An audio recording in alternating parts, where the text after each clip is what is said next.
Everyone, next topic start करते हैं। Topic का नाम है हमारे पास different way of classifying raw data. Last में हमने पढ़ा था कि हम किस किस तरह से क्लासिफाई कर सकते हैं डाटा को। ठीक है, अब आगे पढ़ते हैं कि कौन से हमारे पास क्लासिफिकेशन के मेथड हैं। इंडिविजुअल सीरीज और ऑर्डर्ड एरेज। सेकेंड है फ्रिक्वेंसी डिस्ट्रीब्यूशन। तो सबसे पहले इंडिविजुअल सीरीज देख लो। एन इंडिविजुअल सीरीज और an array is an orderly arrangement of raw data in ascending and descending order of magnitude. ये हमारे पास कोई भी हमें डाटा दिया हुआ है तो हम उसको ऑर्डरली असेंडिंग या डिसेंडिंग ऑर्डर में अरेंज कर दें तो वो हमारे पास क्या हो जाएगी, इंडिविजुअल सीरीज हो जाएगी। फॉर एग्जाम्पल जैसे कि ये है आपके पास 8 स्टूडेंट के मार्क्स दिए हुए हैं तो इनको आप या असेंडिंग ऑर्डर में कर दो या फिर डिसेंडिंग ऑर्डर में कर दो, तो ये आपके पास इंडिविजुअल हो जाएगी। नेक्स्ट है फ्रिक्वेंसी डिस्ट्रीब्यूशन। तो ये एक टेबुलर अरेंजमेंट होती है डाटा की हमारे पास। यहाँ पे हम क्या करते हैं, इसके अलग अलग मेथड है तो वो देख लो। ये इन्होंने चार्ट से दिया कि पहले तो डिस्क्रीट हो सकती है, फिर ग्रुपिंग हो सकती है। ग्रुपिंग के अंदर भी है डिस्क्रीट और कंटिन्यूस ग्रुप्ड। ठीक है, तो सबसे पहले देखते हैं फॉर्मेशन ऑफ डिस्क्रीट फ्रीक्वेंसी। तो इसमें हमारे पास क्या होगा कि हम जो रिपीटेड वैल्यूज होंगी उनको हमें इस तरह से चेंज करके लिख सकते हैं टेबल की फॉर्म में। इसको डायरेक्ट टेबल से ही देख लो कि यहाँ पे हम टैली बार यूज़ करेंगे। अब देखो जैसे कि आपको ये बताए हुए हैं, total consider the marks of 35 student out of 50 कि 50 में से 35 स्टूडेंट के ये मार्क्स आए हैं। तो इनका हम डिस्ट्रीब्यूट फ्रिक्वेंसी डिस्ट्रीब्यूशन कैसे करेंगे, इस तरह से टैली बार की हेल्प से कि यहाँ पे आप मार्क्स लिख रहे हो, ठीक है, यहाँ पे नंबर ऑफ स्टूडेंट्स लिख रहे हो यानी कि उनकी फ्रिक्वेंसी, यानी कि जो 2 मार्क्स हैं वो 2 स्टूडेंट के आए हैं, जो 3 मार्क्स हैं वो 2 स्टूडेंट्स के आए हैं, जो 5 हैं वो 3 स्टूडेंट के आए हैं।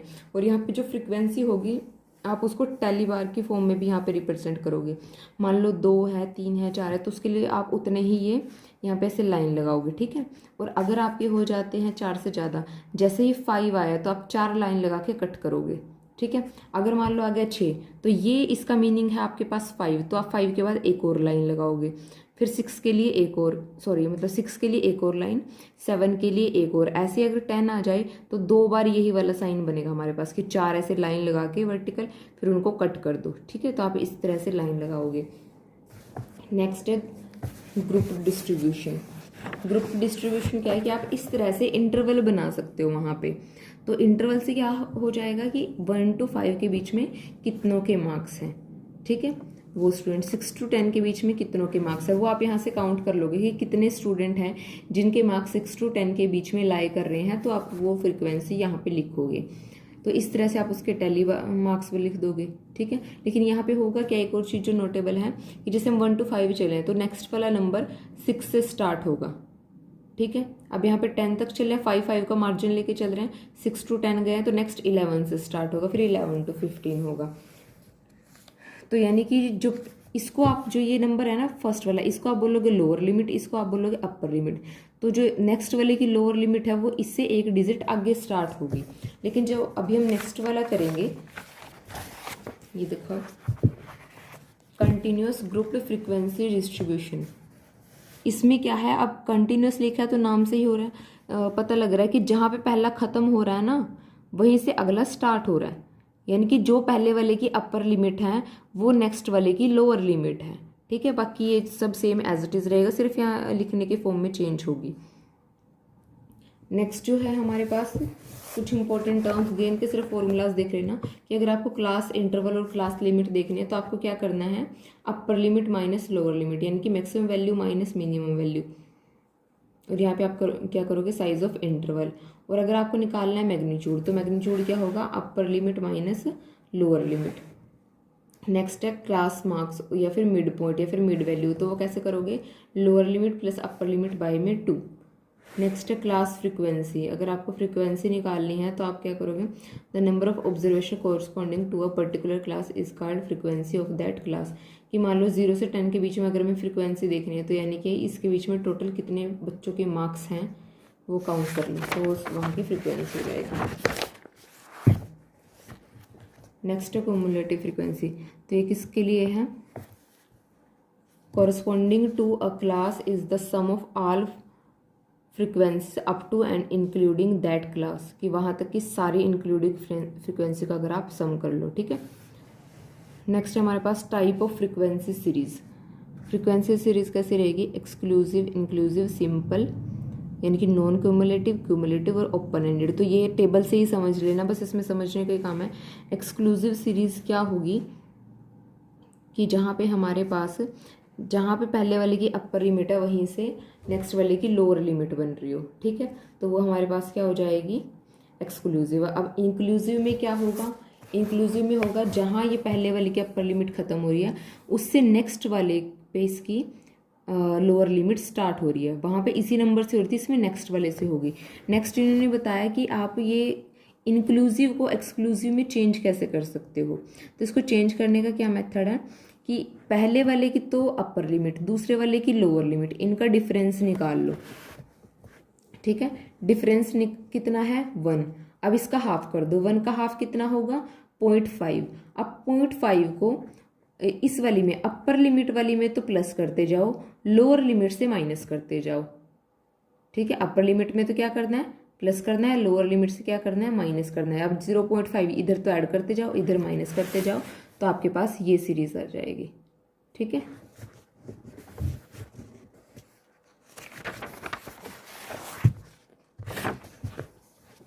नेक्स्ट देखो, नॉन कोमुलेटिव या फिर सिंपल फ्रीक्वेंसी सीरीज। इस वाली में क्या होगा हमारे पास, in a simple series the frequency against each class interval is shown separately and individually. यानी कि देखो अभी क्लास दी है मान लो 0 से 5, तो इसकी फ्रीक्वेंसी हमारे पास क्या है 10, देन 5 to 10 की क्या है 15।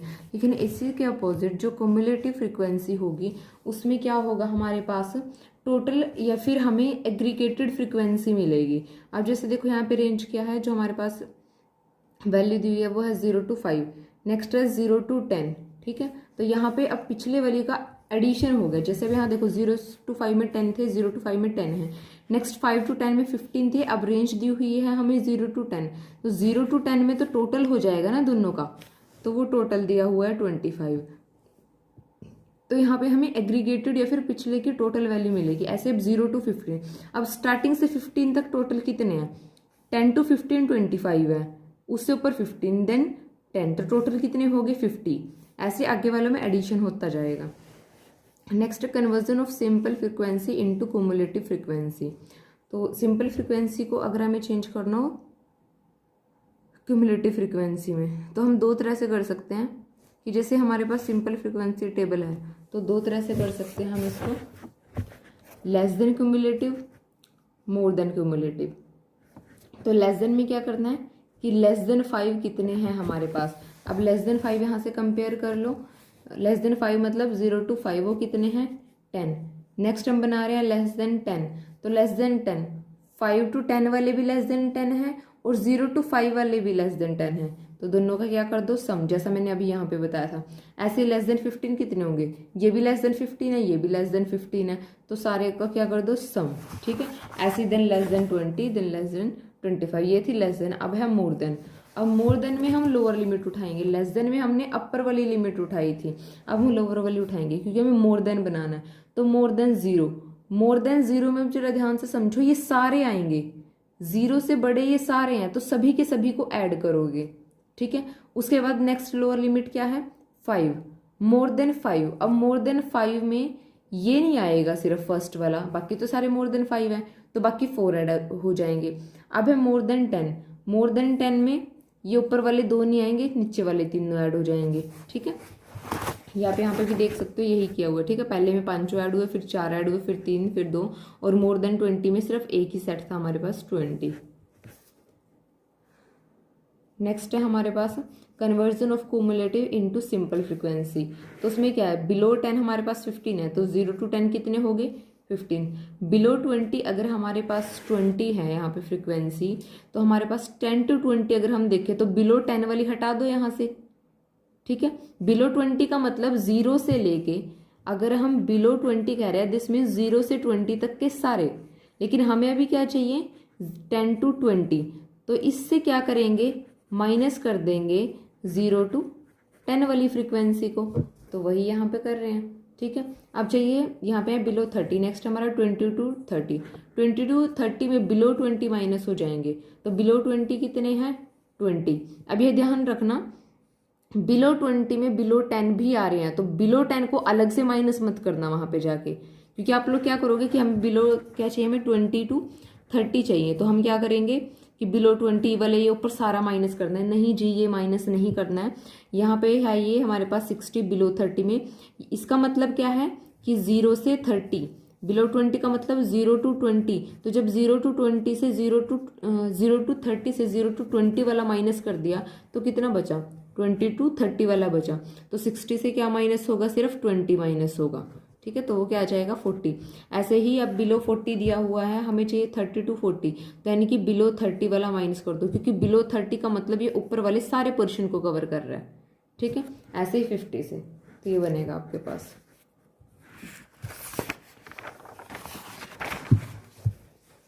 इसी तरह से मोर देन वाला है।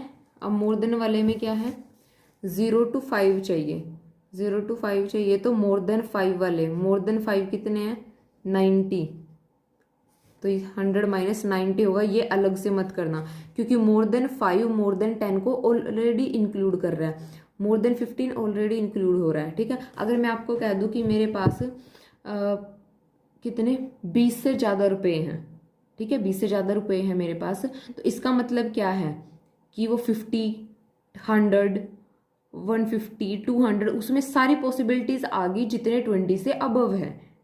ठीक है, तो वही बात यहाँ पे है कि अगर हम मोर देन 5 लिख रहे हैं तो इसका मतलब ये इन सबको कवर कर रहा है। ठीक है, तो सिर्फ 90 माइनस होगा। जब हम करेंगे 5 to 10, तो यहाँ से मोर देन 10, यानी कि हमें 10 तक के चाहिए। अगर हम लिख रहे हैं 5 to 10, यानी कि बस हमें 10 तक का चाहिए, 10 से आगे वाले नहीं चाहिए। तो मोर देन 10 कितने हैं, 75 हैं। ठीक है, तो 75 माइनस कर दो। अब उसे मोर देन 15 माइनस नहीं होगा, क्योंकि मोर देन 10 का मतलब है more than 15, more than 20, total इतने हैं।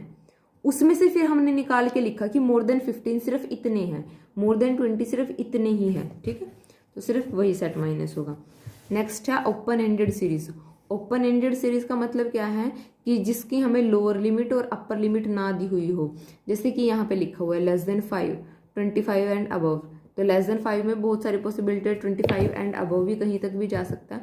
तो इन्होंने ना हमें लोअर लिमिट बताई ना ही अपर लिमिट बताई। ठीक है, तो इस तरह की सीरीज क्या होगी, ओपन एंडेड सीरीज होगी। आज के लेक्चर में इतने करेंगे, नेक्स्ट वाले में इसके एग्जाम्पल डिस्कस करेंगे हम।